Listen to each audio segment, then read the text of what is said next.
งานเผยแผ่เป็นหัวใจสำคัญของพระพุทธศาสนาพระพุทธเจ้าอุบัติขึ้นมาบนเป้าหมายแห่งการเผยแผ่ความดีนำความดีไปแทรกไว้ในจุดที่มีความดีไม่มากค่อยๆเจือจางจนกระทั่งความไม่ดีนั้นหายไปเหลือแต่ความดีพัฒนาคุณภาพชีวิต FM 92.25 เมกะเฮิรตซ์บริหารและจัดการโดยวัดป่าแดงมหาวิหารส่งกระจายเสียงจากเลขที่71หมู่ที่14บ้านใหม่หลังมอตำบลสุเทพอำเภอเมืองจังหวัดเชียงใหม่รหัสไปรษณีย์50200หมายเลขโทรศัพท์08188185900520000636-7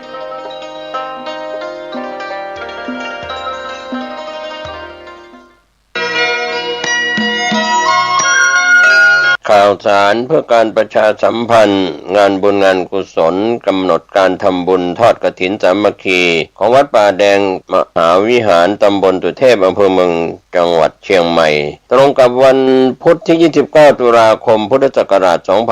2568เวลา 9 นาฬิกาเป็นต้นไป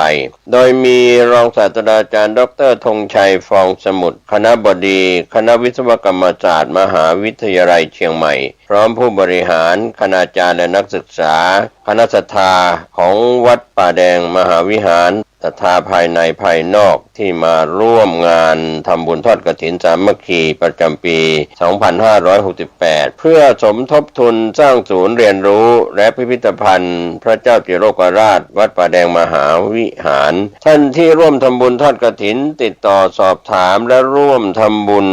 ทอดกฐินได้ที่0818815690ได้ทุกวันพุธที่29ตุลาคมเวลา 9 นาฬิกาเป็นต้นไปโดยการนำของรองศาสตราจารย์ดร.ธงชัยฟองสมุทรคณบดีคณะวิศวกรรมศาสตร์มหาวิทยาลัยเชียงใหม่พร้อมคณะผู้บริหารคณาจารย์และนักศึกษารวมไปถึงศรัทธาของวัดป่าแดงมหาวิหารศรัทธาภายในภายนอกร่วมกันทำบุญทอดกฐินสามัคคีได้บุญได้ความดีโดยทั่วหน้ากัน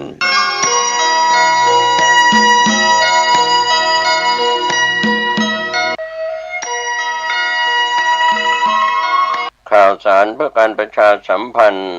งานทำบุญทอดกฐินสามัคคีทอดถวายกับพระภิกษุที่จำพรรษาท่วนไตรมาสของวัดบ้านเราพระเจ้าตากเขียวตำบลบ้านเรือนอำเภอปะซางจังหวัดลำพูนมีพระครูภาวนาโสภิตไฝปัสนาผู้ช่วยศาสตราจารย์ด็อกเตอร์เจ้าอาวาสวัดบ้านเราพระเจ้าตากเขียวเป็นประธานกรรมการฝ่ายสงฆ์มีที่ปรึกษา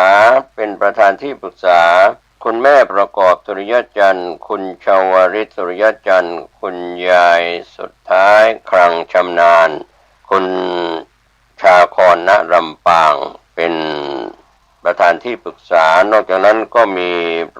ประธานของการทำบุญทอดกฐินมีคุณชลินทิพย์จันทิวารีพร้อมครอบครัวท่านที่จะร่วมบุญผ่านบัญชีธนาคารออมสินหรือสแกนผ่าน QR Code ชื่อบัญชีวัดบ้านเราเลขที่บัญชี020-471-980-522ติดต่อร่วมทำบุญได้ที่0969525159ท่านพระครูภาวนาโสภิตไฝปัสนาผู้ช่วยศาสตราจารย์ด็อกเตอร์เจ้าอาวาสวัดบ้านเราพระเจ้าตากเขียวก็เป็นงานทำบุญทอดกฐินสามัคคีเพื่อสมทบทุนสร้างศาลาพรหมสิทธิ์วัดบ้านเราพระเจ้าตากเขียวอาทิตย์ที่19ตุลาคมนี้ช่วง 9 นาฬิกาเป็นต้นไปเชิญท่านร่วมบุญร่วมอนุโมทนาในบุญทอดกฐินของวัดบ้านเราพระเจ้าตากเขียวได้บุญได้ความดีโดยทั่วหน้ากัน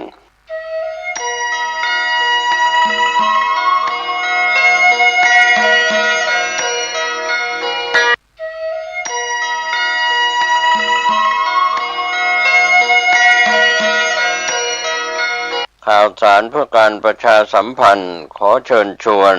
นักศีลนักบุญร่วมทำบุญทอดกฐินสามัคคีบารมีธรรมประจำปีพุทธศักราช 2568 ทอดถวายก กับพระที่จำพรรษาท่วนไตรมาส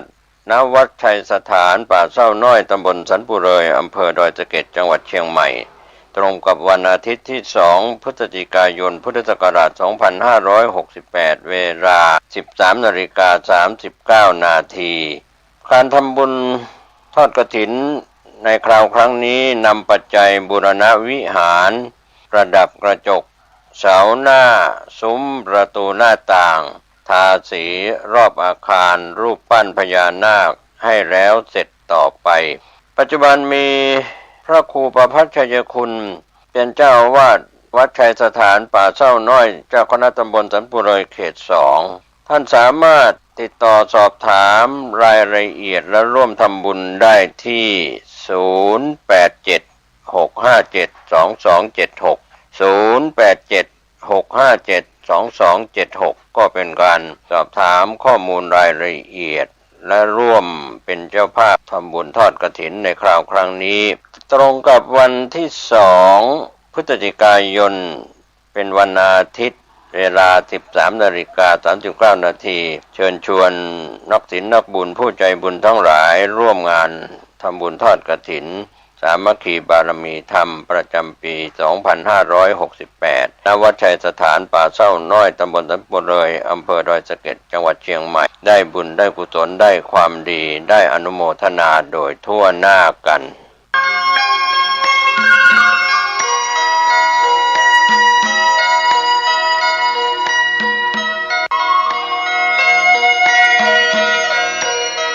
ข่าวสารเพื่อการประชาสัมพันธ์กำหนดการพิธีทำบุญทอดกฐินมหาวิทยาลัยเชียงใหม่ประจำปีพุทธศักราช 2568 ตรงกับวันเสาร์ที่ 25 ตุลาคมทอดถวายกับพระที่จำพรรษาท่วนไตรมาสณวัดฝายหินตำบลสุเทพอำเภอเมืองเชียงใหม่จังหวัดเชียงใหม่ 9 นาฬิกาณควงวัฒนธรรมมหาวิทยาลัยเชียงใหม่ตั้งขบวนแห่องค์กฐินและบริวารขบวนแห่องค์กฐินและบริวารจากทุกคณะสถาบันสำนักและส่วนงานต่างๆพร้อมกันชมการแสดงของชมรมพื้นบ้านล้านนาสโมสรนักศึกษามหาวิทยาลัยเชียงใหม่ 9:39 นาทีเดินทางถึงวัดฝายหินเคลื่อนขบวนแห่องค์กฐินและบริวารเข้าสู่วัดฝายหินอธิการบดีและผู้แทนผู้บริหารถวายผ้าห่มพระพุทธปฏิมาประธานในพิธีจุดธูปเทียนบูชาพระรัตนตรัยถวายตาลปัดใหม่แด่ประธานสงฆ์ไหว้พระสมาทานเบญจศีลสุมาครัวตาลและโอกาสเวียนตาลตามประเพณีร้านนา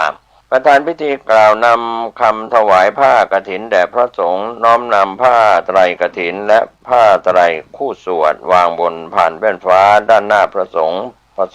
อัปโรกกฐินประธานพิธีถวายผ้าไตรกฐินและรองประธานถวายผ้าไตรคู่สวดและบริวารกฐินโดยนายกสภามหาวิทยาลัยอุปนายกสภามหาวิทยาลัยกรรมการสภามหาวิทยาลัยนายกสมาคมนักศึกษาเก่ามหาวิทยาลัยเชียงใหม่อธิการบดีรองอธิการบดีผู้ช่วยอธิการบดีประธานกรรมการส่งเสริมมหาวิทยาลัยคณะบดีผู้อำนวยการสถาบันสำนักศูนย์กองประธานสภาพนักงานประธานสภานักศึกษามหาวิทยาลัยนายกสโมสรนักศึกษาประธานคณะกรรมการกลางหอพักนักศึกษามหาวิทยาลัยเชียงใหม่ตามลำดับต่อจากนั้นถวายเครื่องบริวารกฐินและภัตตาหารพระสงฆ์อนุโมทนากรวดน้ำรับพรลาพระสงฆ์ประกาศผลรางวัลการประกวดขบวนกฐิน 10:30 นาทีเป็นเสร็จพิธีก็เชิญชวนร่วมทำบุญทอดกฐินของมหาวิทยาลัยเชียงใหม่ประจำปีพุทธศักราช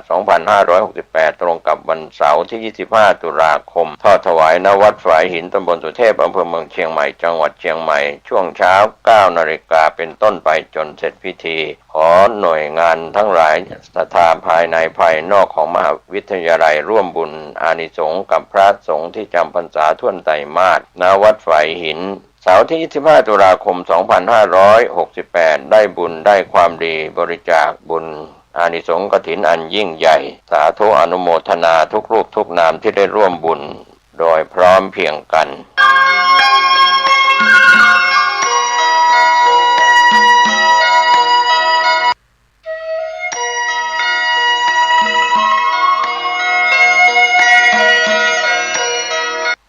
สารเพื่อการประชาสัมพันธ์งานบุญงานกุศลพิธีทำบุญทอดกฐินพระราชทานวัดท่าตอนพระอารามหลวงตำบลท่าตอนอำเภอแม่อายจังหวัดเชียงใหม่ตรงกับวันที่2พฤศจิกายนพุทธศักราช2568ช่วงเช้า 9 นาฬิกาเป็นต้นไปโดยมีพระเดชพระคุณพระเทพมังคลาจารย์เจ้าคณะจังหวัดเชียงใหม่เป็นประธานฝ่ายสงฆ์ขอเชิญชวน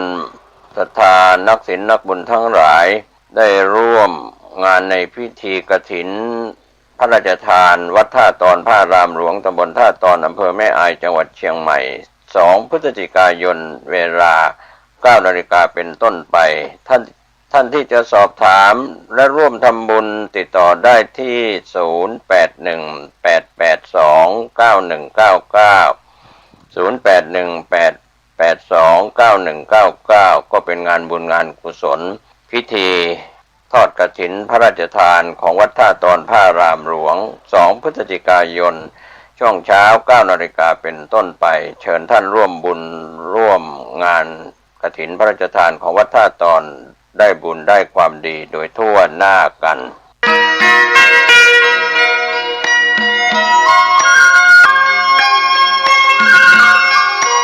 ข่าวสารเพื่อการประชาสัมพันธ์ด้วยทางคณะศรัทธาสาธุชนคณะสงฆ์จังหวัดเชียงใหม่องค์กรเครือข่ายชาวพุทธจังหวัดเชียงใหม่ได้จัดกฐินสามัคคีทอดถวายกับพระภิกษุที่จำพรรษาณพุทธมณฑลเชียงใหม่อำเภอดอยหล่อจังหวัดเชียงใหม่ตรงกับวันที่3 พฤศจิกายนพุทธศักราช2568ช่วงเช้า 9 นาฬิกามีพระเดชพระคุณพระเทพมังคลาจารย์เจ้าคณะจังหวัดเชียงใหม่เป็นประธานฝ่ายสงฆ์พร้อมด้วยคณะศรัทธาสาธุชนทั้งคณะสงฆ์คณะศรัทธาภายในภายนอกองค์กรเครือข่ายชาวพุทธร่วมพิธีทำบุญทอดกฐินสามัคคีเพื่อถวายกับพระภิกษุที่จำพรรษาณพุทธมณฑลจังหวัดเชียงใหม่ตรงกับวันที่3 พฤศจิกายนเวลา 9 นาฬิกาเป็นต้นไปร่วมงานสามัคคีพุทธมณฑลเชียงใหม่อำเภอดอยหล่อจังหวัดเชียงใหม่ได้บุญได้กุศลได้คุณงามความดีท่านที่จะติดต่อสอบถามและร่วมทำบุญติดต่อได้ที่ 0818829199 ร่วมบุญทอดกฐินสามัคคีรายละเอียดต่างๆได้บุญโดยทั่วหน้ากัน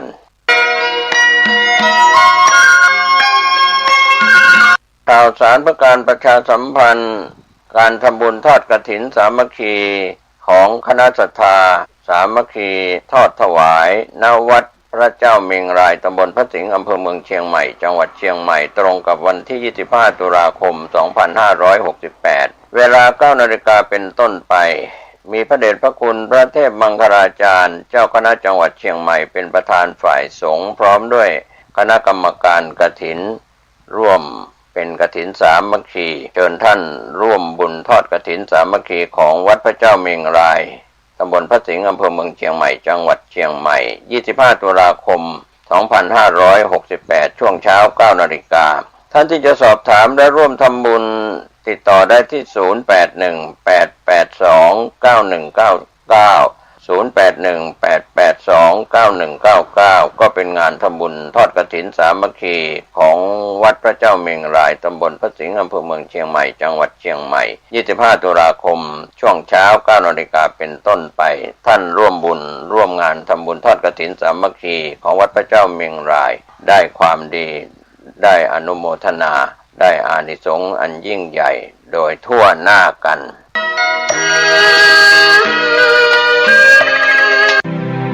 พิธี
ข่าวสารเพื่อการประชาสัมพันธ์ขอเชิญชวนผู้ใจบุญใจกุศลร่วมทำบุญทอดผ้าป่าสามัคคีประจำปีพุทธศักราช 2568 เพื่อบูรณะวิหารปูพื้นกระเบื้องไวนิลตารางเมตรละ 699 บาทจำนวน 150 ตารางเมตรทำโครงเหล็กป้องกันนกรอบวิหารราดพื้นเททรายล้างหน้าวิหารราวบันไดเหล็กสแตนเลสทาสีรอบวิหารเปลี่ยนระบบไฟฟ้าปรับปรุงทัศนียภาพวิหารบูรณะปฏิสังขรณ์ถาวรวัตถุภายในวัดทอดถวายณวัดดอนตันตำบลเหมืองแก้วอำเภอแม่ริมจังหวัดเชียงใหม่ตรงกับวันเสาร์ที่ 1 พฤศจิกายนพุทธศักราช 2568 ช่วงเช้า 9:39 นาทีเป็นต้นไปก็ขอเชิญชวนศรัทธานักศีลนักบุญทั้งหลายร่วมงานบุญทอดผ้าป่าสามัคคีครั้งนี้เพื่อบูรณะวิหารปูพื้นกระเบื้องไวนิลรวมไปถึงทำโครงเหล็กป้องกันนกรอบวิหารราดพื้นเททรายร้างหน้าวิหารราวบันไดเหล็กสแตนเลสทาสีรอบวิหารเปลี่ยนระบบไฟฟ้าปรับปรุงทัศนียภาพวิหารบูรณะปฏิสังขรณ์ถาวรวัตถุภายในวัดดอนตันตำบลเหมืองแก้วอำเภอแม่ริมจังหวัดเชียงใหม่เสาร์ที่ 1 พฤศจิกายน 2568 นี้เชิญท่านร่วมงานร่วมบุญร่วมบริจาคได้บุญได้กุศลโดยทั่วหน้ากัน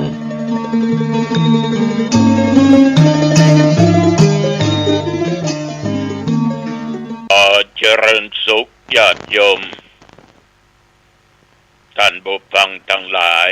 อันเป็นที่ฮักที่นับถือของทุกเจ้าทุกสารทิศที่เป็นมิตรในทางธรรม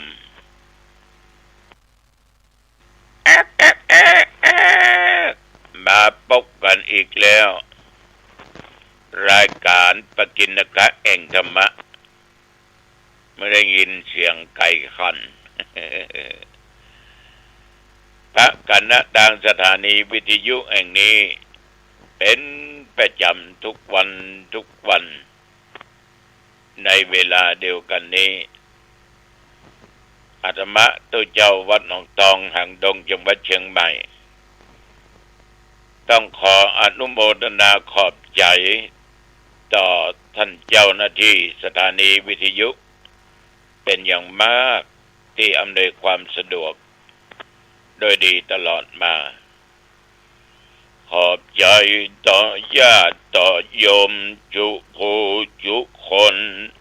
ที่ติดตามฟังรายการนี้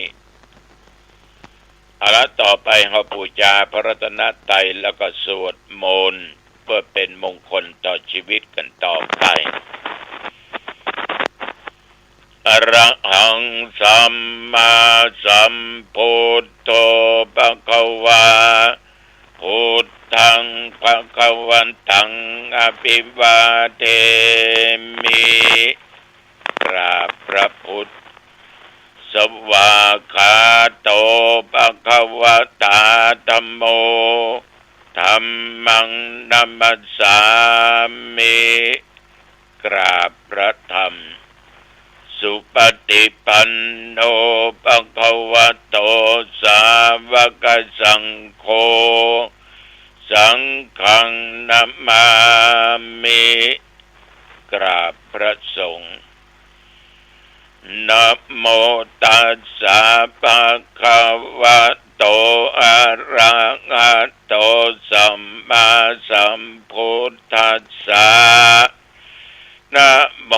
ตัสสะภะคะวะโตอะระหะโตสัมมาสัมพุทธัสสะนะโมตัสสะภะคะวะโตอะระหะโตสัมมาสัมพุทธัสสะพุทธังสรณังคัจฉามิธัมมังสรณังคัจฉามิสังฆังสรณังคัจฉามิตุติยัมปิพุทธังสรณังคัจฉามิตุติยัมปิ ธัมมังสรณังคัจฉามิตุติยัมปิสังฆังสรณังคัจฉามิตติยัมปิพุทธังสรณังคัจฉามิตติยัมปิธัมมังสรณังคัจฉามิตติยัมปิสังฆังสรณังคัจฉามิอิติปิโสภะคะวะอะระหังสัมมาสัมพุทโธวิชาจารณะสัมปันโนสุขโตโลกวิโทอนุตตโรปุริ